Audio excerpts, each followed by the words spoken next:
మంజు, బిడ్డను కొట్టినందుకు బాధగా ఉందా?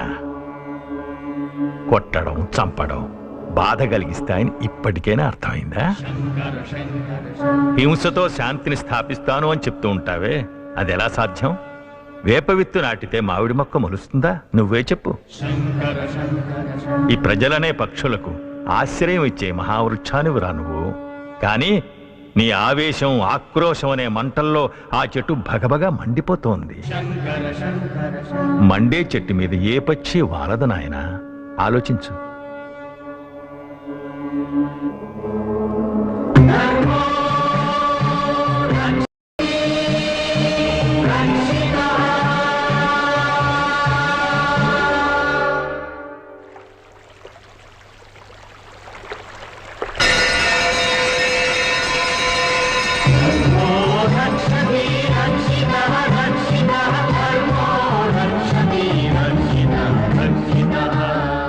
మంజు, అమ్మా. అమ్మగా ఒక మాట చెప్పడానికి వచ్చాను బాబు. చీకట్లో ఉన్న వాళ్ళ కోసం కాగడాలు వెలిగిస్తున్నావు, భయాన్ని వదిలేయమని ప్రజలందరికీ చెప్తున్నావు. కానీ ఆ ప్రజలే నిన్ను చూసి భయపడుతున్నారు. ఎందుకు? ఎందుకంటే హృదయంలో అలుముకున్న చీకట్లు ధగధగమని మండే కాగడాలతో దూరం కావు నాయనా. అందుకు ప్రేమజ్యోతి కావాలి. ప్రేమతోనే ద్వేషాన్ని జయించగలం, ఆవేశంతో కాదు. ఆలోచించు. శంకర శంకర శంకర శంకర శంకర శంకర శంకర శంకర శంకర శంకర.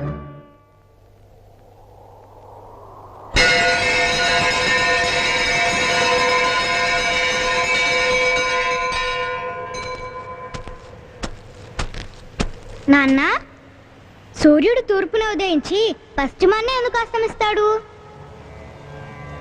నీరు పల్లానికే ఎందుకు ప్రవహిస్తుంది? నక్షత్రాలు ఏ ఆధారంతో ఆకాశంలో నిల్చున్నాయి? ఇంత పెద్ద వృక్షం ఒక చిన్న విత్తనం నుండి ఎలా పుడుతుంది? ఇవేవి మనుషులు చేయడం లేదు కదా, మరి ఎవరు చేస్తున్నారు? ప్రతి మనిషి గుండెలో భక్తి అనే విత్తనాన్ని నాటితే ఈ ప్రపంచం అంతా ప్రశాంతంగా ఉంటుంది. ఆలోచించు నాన్న.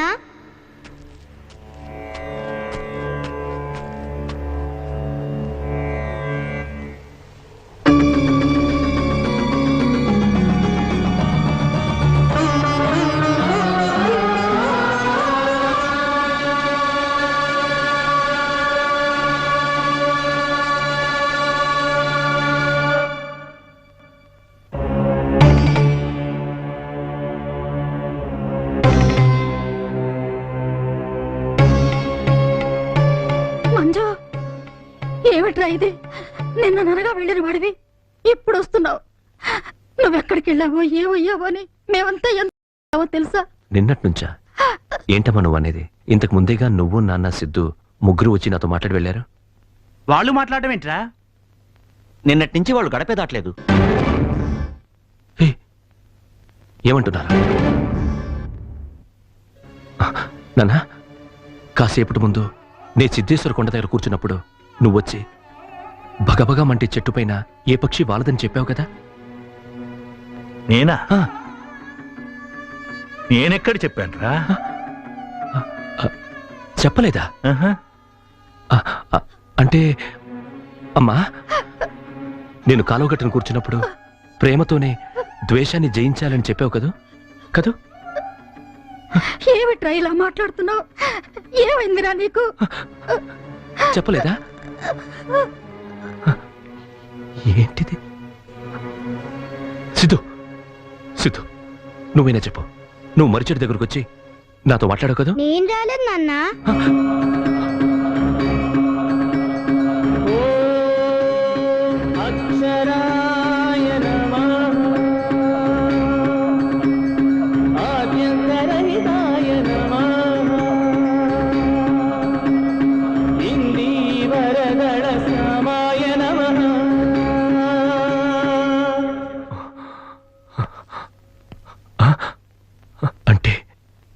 నిన్నటి కలలాగా ఇది కలేనా?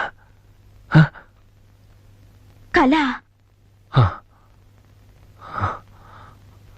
ఆ కలలో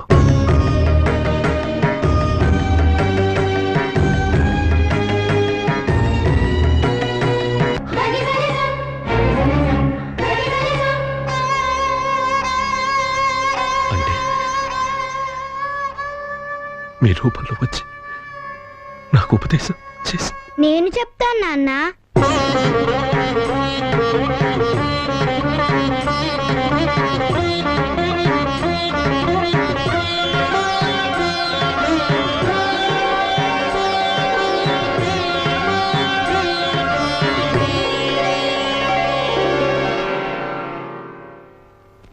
అందరి రూపంలో వచ్చింది ఈ స్వామి, శ్రీ మంజునాథ స్వామి.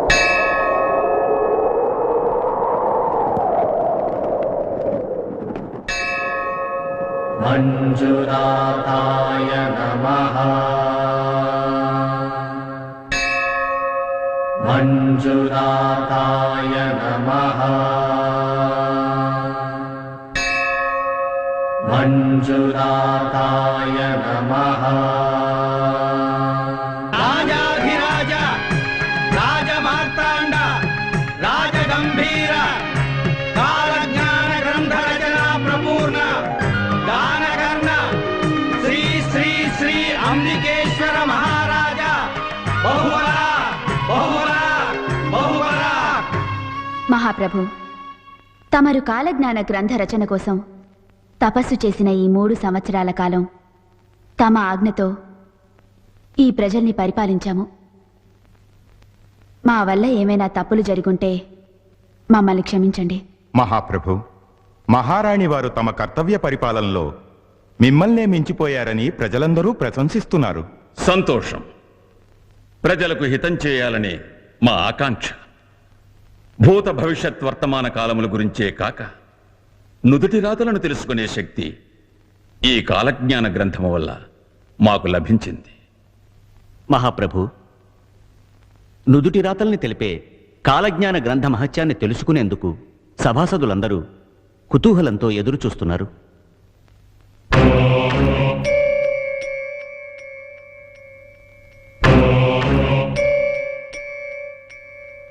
అతడు నీ ప్రాణ స్నేహితుడు.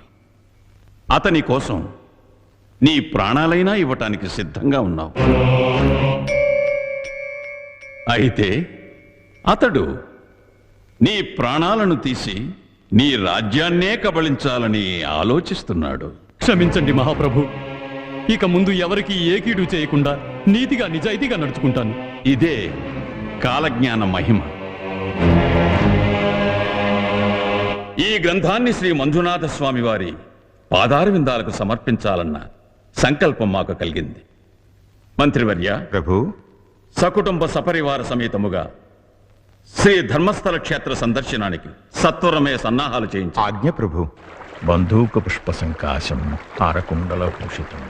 ఆ భూదేవత నేత్రాల నుండి జాలువారుతూ వచ్చిన ఆనంద బాష్పాలే ఇలా నేత్రావతి నదిగా మారిందట. అంతేకాదు, ఈ పుణ్యనదిలో స్నానం చేసేవారి పాపాల్ని ఆ భూదేవి తన చేతులతో తనే కడుగుతుందట.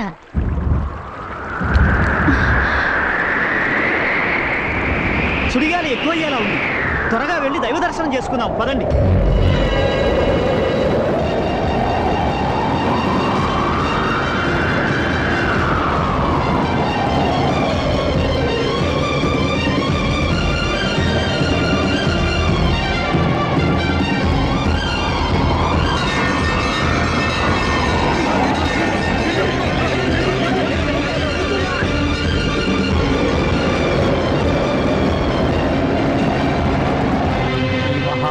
క్షేత్రానికి మంజుగాడు వచ్చినాడు, మనము వచ్చినాం, మనతో పాటు సుడిగాలి వచ్చింది. సరైన సమయానికి మహారాజు వచ్చినాడు. ఆ నాస్తికుడి ఇక్కడికి రావటం వల్లనే ఈ అనర్థాలు జరుగుతున్నాయని మహారాజు గారికి చెప్దాం.